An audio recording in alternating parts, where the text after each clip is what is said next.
Chapter 15. Locusts. Section 1. Their value. Mind your ready, children. Tomorrow morning before the sun gets too hot, we're going locust hunting. This announcement throws the household into great excitement at bedtime. What do my little helpers see in their dreams? Blue wings, red wings, suddenly flung out like fans. Long saw-toothed legs, pale blue or pink, which kick out when we hold their owners in our fingers. Great shanks that act like springs and make the insect leap forward as though shot from a catapult. If there be one peaceful and safe form of hunting, one in which both old age and childhood can share, it is locust hunting. What delicious mornings we owe to it! How delightful, when the mulberries are ripe, to pick them from the bushes! What excursions we have had on the slopes covered with thin, tough grass, burnt yellow by the sun. I have vivid memories of such mornings, and my children will have them too. Little Paul has nimble legs, a ready hand, and a piercing eye. He inspects the clumps of everlastings and peers closely into the bushes. Suddenly, a big gray locust flies out like a little bird. The hunter first makes off at full speed, then stops and gazes in wonder at this mock swallow flying far away. He will have better luck another time. We shall not go home without a few of those magnificent prizes. Marie Pauline, who is younger than her brother, watches patiently for the Italian locust with his pink wings and carmine hind legs.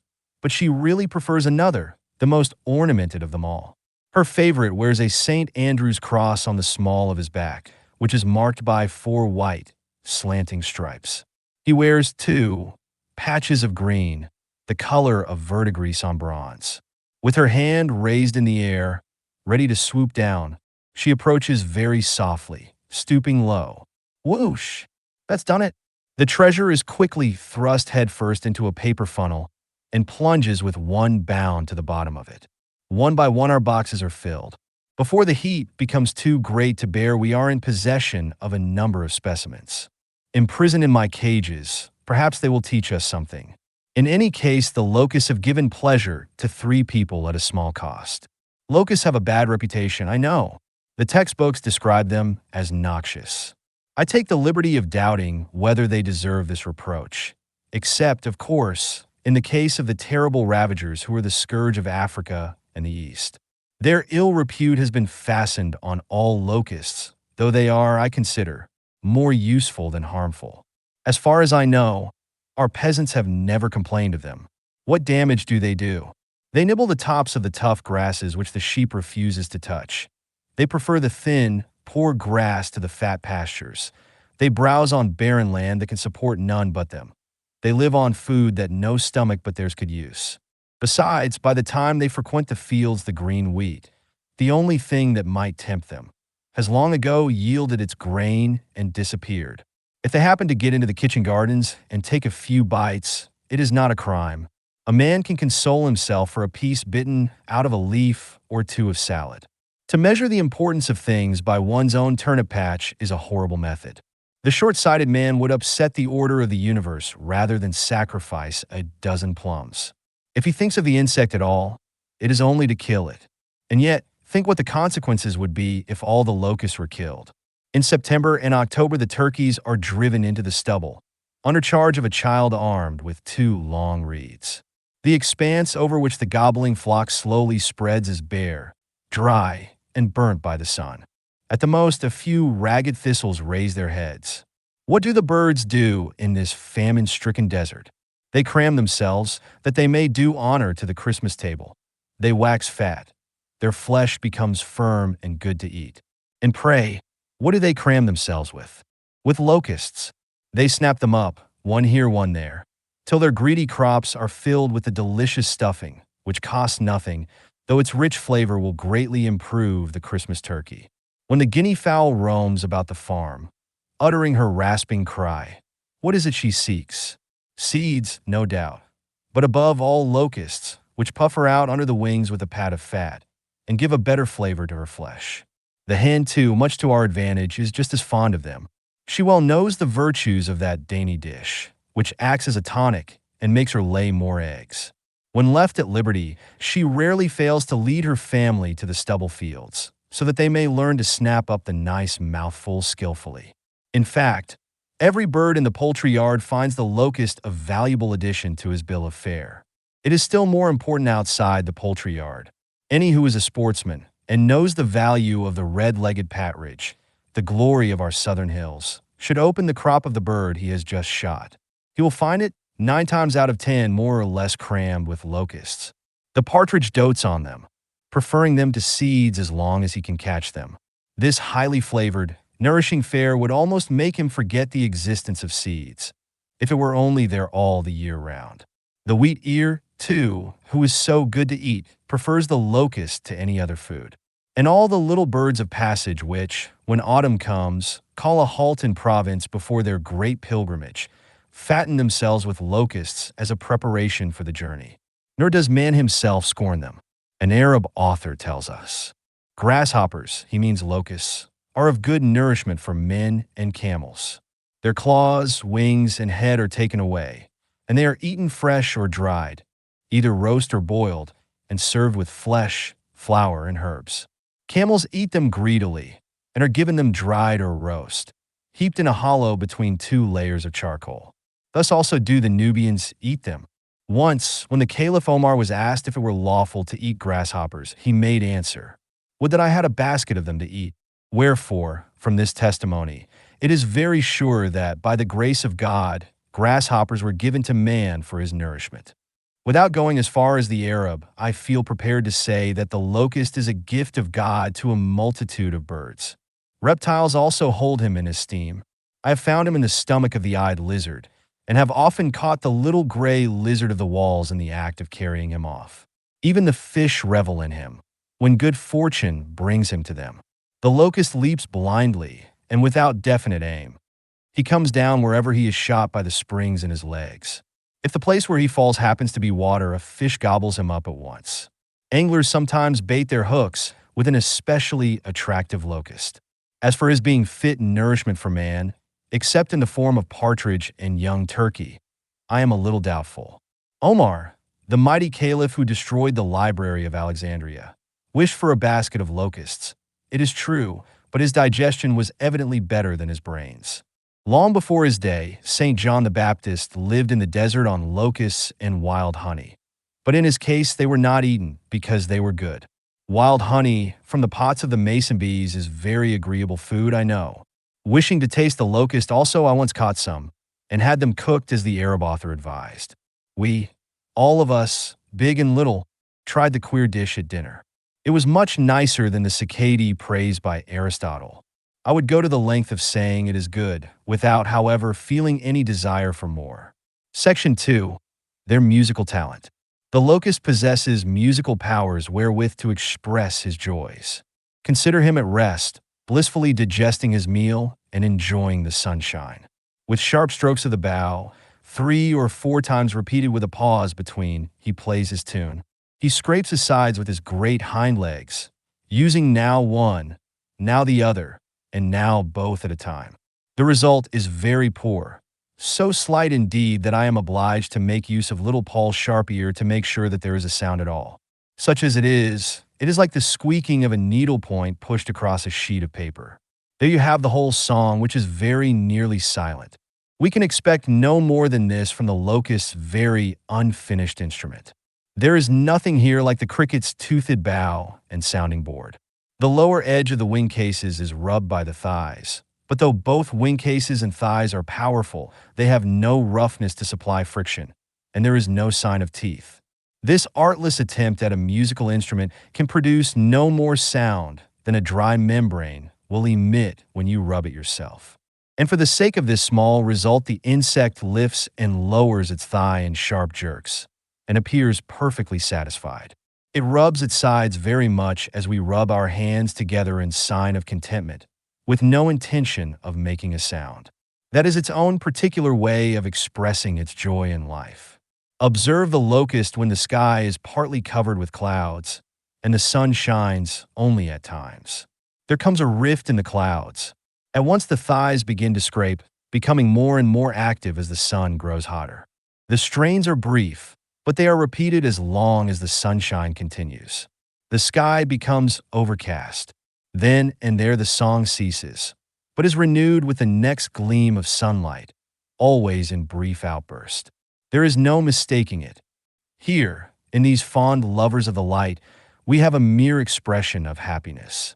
The locust has his moments of gaiety when his crop is full and the sun is kind. Not all the locusts indulge in this joyous rubbing. The Trixalis, who has a pair of immensely long hind legs, keeps up a gloomy silence when even the sunshine is brightest. I have never seen him move his shanks like a bow. He seems unable to use them, so long are they, for anything but hopping. The big gray locust, who often visits me in the enclosure, even in the depth of winter, is also dumb in consequence of the excessive length of his legs. But he has a peculiar way of diverting himself. In calm weather, when the sun is hot, I surprise him in the rosemary bushes with his wings unfurled and fluttering rapidly, as though for flight. He keeps up this performance for a quarter of an hour at a time. His fluttering is so gentle, in spite of its extreme speed, that it creates hardly any rustling sound. Others are still worse off. One of these is the pedestrian locust, who strolls on foot on the ridges of the Ventoux amid sheets of alpine flowers, silvery, white, and rosy. His coloring is as fresh as that of the flowers. The sunlight, which is clearer on those heights than it is below, has made him a costume combining beauty with simplicity. His body is pale brown above and yellow below.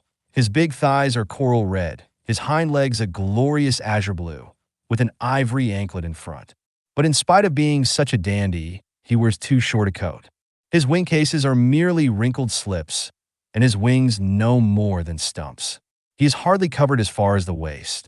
Anyone seeing him for the first time takes him for a larva, but he is indeed the full-grown insect, and he will wear this incomplete garment to the end. With this skimpy jacket, of course, music is impossible to him. The big thighs are there, but there are no wing cases, no grating edge for the bow to rub upon. The other locust cannot be described as noisy, but this one is absolutely dumb. In vain have the most delicate ears listened with all their might. This silent one must have other means of expressing his joys. What there I do not know, nor do I know why the insect remains without wings, a plodding wayfarer, when his near kinsmen on the same alpine slopes have excellent means of flying. He possesses the beginnings of wings and wing cases, gifts inherited by the larva, but he does not develop these beginnings and make use of them. He persists in hopping, with no further ambition. He is satisfied to go on foot, to remain a pedestrian locust, when he might, one would think, acquire wings. To flit rapidly from crest to crest, over valleys deep in snow, to fly from one pasture to another, would certainly be great advantages to him. His fellow dwellers on the mountain tops possess wings, and are all the better for them. It would be very profitable to extract from their sheaths the sails he keeps packed away in useless stumps, and he does not do it. Why? No one knows why. Anatomy has these puzzles, these surprises, these sudden leaps, which defy our curiosity. In the presence of such profound problems, the best thing is to bow in all humility and pass on. Section 3. Their early days. The locust mother is not, in all cases, a model of affection. The Italian locust, having laboriously half buried herself in the sand, lays her eggs there and immediately bounds away. She gives not a look at the eggs, nor makes the least attempt to cover the hole where they lie. It closes of its own accord as best it can by the natural falling in of the sand. It is an extremely casual performance, marked by an utter absence of maternal care. Others do not forsake their eggs so recklessly. The ordinary locust with the blue and black wings, for instance, after leaving her eggs in the sand, lifts her hind legs high, sweeps some sand into the hole, and presses it down by stamping it rapidly. It is a pretty sight to watch the swift action of her slender legs, giving alternate kicks to the opening they are plugging. With this lively trampling, the entrance to the home is closed and hidden away. The hole that contains the eggs completely disappears, so that no ill-intentioned creature could find it by sight alone. Nor is this all. The power that works the two rammers lies in the hinder thighs, which, as they rise and fall, scrape lightly against the edge of the wing cases. This scraping produces a faint sound, similar to that with which the insect placidly lulls itself to sleep in the sun. The hen salutes with a song of gladness the egg she just laid. She announces her performance to the whole neighborhood. The locust celebrates the same event with her thin scraper. I have buried underground, she says, the treasure of the future. Having made the nest safe, she leaves the spot, refreshes herself after her exertions with a few mouthfuls of green stuff, and prepares to begin again. The gray locust mother is armed at the tip of her body, and so are other female locusts in varying degrees, with 4 short tools arranged in pairs and shaped like a hooked fingernail. On the upper pair, which are larger than the others, these hooks are turned upwards. On the lower and smaller pair, they are turned downwards. They form a sort of claw and are scooped out slightly like a spoon. These are the pickaxes, the boring tools with which the gray locust works. With these she bites into the soil, lifting the dry earth a little, as quietly as if she were digging in soft mold. She might be working in butter, and yet what the boar digs into is hard, unyielding earth. The best site for laying the eggs is not always found at the first attempt. I have seen the mother make 5 wells one after the other before finding a suitable place. When at last the business is over, and the insect begins to rise from the hole in which she is partly buried, one can see that she is covering her eggs with milk-white foam, similar to that of the mantis. This foamy matter often forms a button at the entrance to the well, a knot which stands up and attracts the eye by its whiteness against the gray background of the soil. It is soft and sticky, but hardens pretty soon.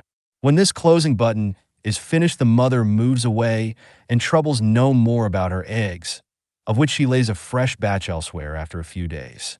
Sometimes the foamy paste does not reach the surface. It stops some way down, and before long is covered with the sand that slips from the edge. But in the case of my locust in captivity, I always know, even when it is concealed, exactly where the barrel of eggs lies. Its structure is always the same, though there are variations in detail. It is always a sheath of solidified foam. Inside, there is nothing but foam and eggs. The eggs all lie in the lower portion, packed one on top of another, and the upper part consists only of soft, yielding foam. This portion plays an important part when the young larvae are hatched. I'll call it the ascending shaft. The wonderful egg casket of the mantis is not the result of any special talent which the mother can exercise at will. It is due to a mechanism. It happens by itself. In the same way, the locusts have no industry of their own, especially devised for laying eggs in a keg of froth. The foam is produced with the eggs, and the arrangement of eggs at the bottom and center and froth on the outside and the top is purely mechanical. There are many locusts whose egg cases have to last through the winter, since they do not open until the fine weather returns. Though the soil is loose and dusty at first, it becomes caked together by the winter rains. Supposing that the hatching takes place a couple of inches below the surface, how is this crust, this hard ceiling, to be broken? How is the larva to come up from below? The mother's unconscious art has arranged for that. The young locust finds above him, when he comes out of the egg, not rough sand and hardened earth, but a straight tunnel with solid walls that keep all difficulties away. This ascending shaft is full of foam, which the larva can easily penetrate, and which will bring him quite close to the surface. Here only a finger's breadth of serious work remains to be done. The greater part of the journey, therefore, is accomplished without effort.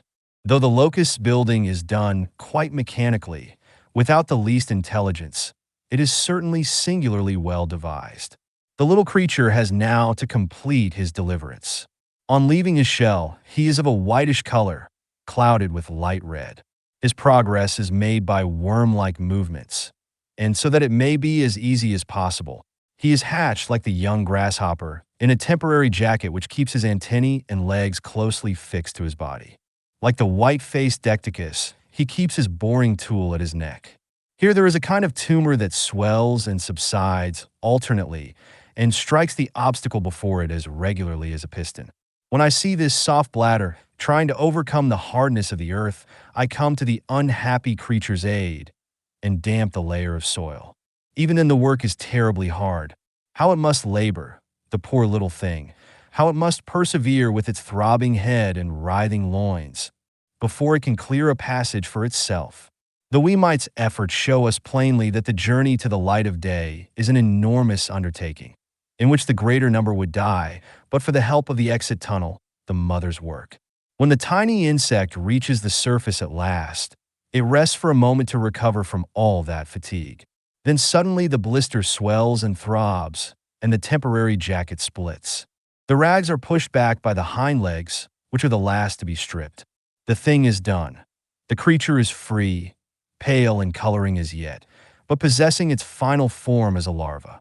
Immediately the hind legs, hitherto stretched in a straight line, fall into the correct position.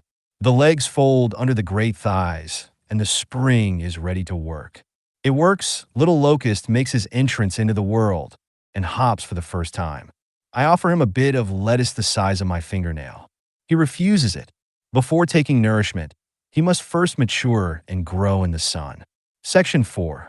Their final change. I have just beheld a stirring sight.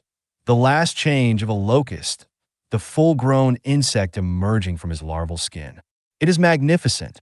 The object of my enthusiasm is the gray locust, the giant who is so common on the vines at vintage time, in September. On account of his size, he is as long as my finger. He is easier to observe than any other of his tribe. The event took place in one of my cages.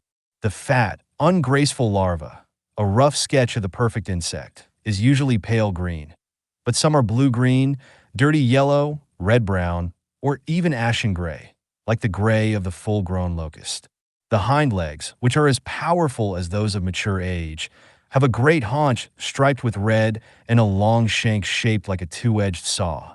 The wing cases are at present two skimpy, triangular pinions, of which the free ends stand up like pointed gables. These two coat-tails, of which the material seems to have been clipped short with ridiculous meanness, just cover the creature's nakedness at the small of the back and shelter two lean strips, the germs of the wings. In brief, the sumptuous slender sails of the near future are at present sheer rags, of such meager size as to be grotesque. From these miserable envelopes there will come a marvel of stately elegance. The first thing to be done is to burst the old tunic.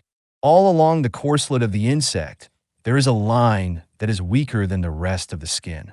Waves of blood can be seen throbbing within, rising and falling alternately, distending the skin until at last it splits at the line of least resistance and opens as though the two symmetrical halves had been soldered. The split is continued some little way back and runs between the fastenings of the wings. It goes up the head as far as the base of the antennae, where it sends a short branch to right and left. Through this break the back is seen, quite soft, pale, hardly tinged with gray. Slowly it swells into a larger and larger hunch. At last it is wholly released. The head follows, pulled out of its mask, which remains in its place, intact in the smallest particular, but looking strange with its great eyes that do not see. The sheaths of the antennae, without a wrinkle, with nothing out of order, and with their usual position unchanged, hang over this dead face, which is now half transparent. This means that the antennae within, although fitted into narrow sheaths that enclose them as precisely as gloves, are able to withdraw without disturbing the covers in the smallest degree, or even wrinkling them. The contents manage to slip out as easily as a smooth, straight object could slip from a loose sheath. This mechanism is even more remarkable in the case of the hind legs. Now it is the turn of the forelegs and intermediary legs to shed their armlets and gauntlets, always without the least rent, however small, without a crease of rumpled material or a trace of any change in the natural position. The insect is now fixed to the top of the cage only by the claws of the long hind legs. It hangs perpendicularly by four tiny hooks, head downwards, and it swings like a pendulum if I touch the wire gauze. The wing cases and wings now emerge. These are four narrow strips, faintly grooved and looking like bits of paper ribbon. At this stage, they are scarcely a quarter of their final length. They are so limp that they bend under their own weight and sprawl along the insect sides in the wrong direction, with their points towards the head of the locust. Imagine four blades of thick grass, bent and battered by a rainstorm, and you will have a fair picture of the pitiable bunch formed by the future wings. The hind legs are next released. The great thighs appear, tinted on their inner surface with pale pink, which will soon turn into a streak of bright crimson. They come out of the sheath quite easily, for the thick haunch makes way for the tapering knuckle. The shank is a different matter. The shank of the full-grown insect bristles throughout its length with a double row of hard, pointed spikes. Moreover, the lower extremity ends in 4 large spurs. It is a genuine saw, but with 2 parallel sets of teeth. Now this awkwardly shaped skin is enclosed in a sheath that is formed in exactly the same way. Each spur is fitted into a similar spur, each tooth into the hollow of a similar tooth. And the sheath is as close and as thin as a coat of varnish. Nevertheless, the saw-like skin slips out of its long, narrow case without catching in it at any point whatever. If I had not seen this happen over and over again, I could never have believed it. The saw does no injury to the dainty scabbard which a puff of my breath is enough to tear. The formidable rake slips through without leaving the least scratch behind it. One would expect that because of the spiked armor, the envelope of the leg would strip off in scales coming loose of themselves, or would be rubbed off like dead skin. But the reality exceeds all possible expectations. From the spurs and spikes of the infinitely thin envelope, there are drawn spurs and spikes so strong that they can cut soft wood. This is done without violence. The discarded skin remains where it was, hanging by the claws to the top of the cage, uncreased and untorn. The magnifying glass shows not a trace of rough usage. If it were suggested that one should draw out a saw from some sort of gold beater skin sheath which had been exactly molded on the steel, and that one should perform the operation without making the least tear, one would simply laugh. The thing would be impossible. Yet nature makes light of such impossibilities. She can realize the absurd in case of need. The difficulty is overcome in this way. While the leg is being liberated, it is not rigid, as it will presently be. It is soft and highly flexible. Where it is exposed to view, I see it bending and curving. It is as supple as elastic cord. And farther on, where it is hidden, it is certainly still softer. It is almost fluid. The teeth of the saw are there, but have none of their future sharpness. The spikes lie backwards when the leg is about to be drawn back. As it emerges, they stand up and become solid. A few minutes later, the leg has attained the proper state of stiffness. And now the fine tunic is wrinkled and rumpled and pushed back along the body towards the tip. Except at this point, the locust is bare. After a rest of 20 minutes, he makes a supreme effort. He raises himself as he hangs and grabs hold of his cast skin. Then he climbs higher and fixes himself to the wire of the cage with his 4 front feet. He loosens the empty husk with one last shake, and it falls to the ground. The locust transformation is conducted in much the same way as the cicadas. The insect is now standing erect, and therefore the flexible wings are in the right position. They are no longer curved backwards like the petals of a flower. They are no longer upside down, but they still look shabby and insignificant. All that we see is a few wrinkles, a few winding furrows, which tell us that the stumps are bundles of cunningly folded material, arranged so as to take up as little space as possible. Very gradually, they expand, so gradually that their unfolding cannot be seen even under the microscope. The process continues for 3 hours. Then the wings and wing cases stand up on the locust's back like a huge set of sails, sometimes colorless, sometimes pale green, like the cicada's wings at the beginning. One is amazed at their size when one thinks of the paltry bundles that represented them at first. How could so much stuff find room there? The fairy tale tells us of a grain of hemp seed that contained the underlinen of a princess. Here is a grain that is even more astonishing. The one in the story took years and years to sprout and multiply, till at last it yielded the hemp required for the trousseau. The locust's tiny bundle supplies a sumptuous set of sails in 3 hours. They are formed of exquisitely fine gauze, a network of innumerable tiny bars. In the wing of the larva, we can see only a few uncertain outlines of the future lacework. There is nothing to suggest the marvelous fabric whose every mesh will have its form and place arranged for it with absolute exactness. Yet it is there, as the oak is inside the acorn. There must be something to make the matter of the wing shape itself into a sheet of gauze, into a labyrinth of meshes. There must be an original plan, an ideal pattern which gives each atom its proper place. The stones of our buildings are arranged in accordance with the architect's plan. They form an imaginary building before they exist as a real one. In the same way, a locust wing, that sumptuous piece of lace emerging from a miserable sheath, speaks to us of another architect, the author of the plans which nature must follow in her labors.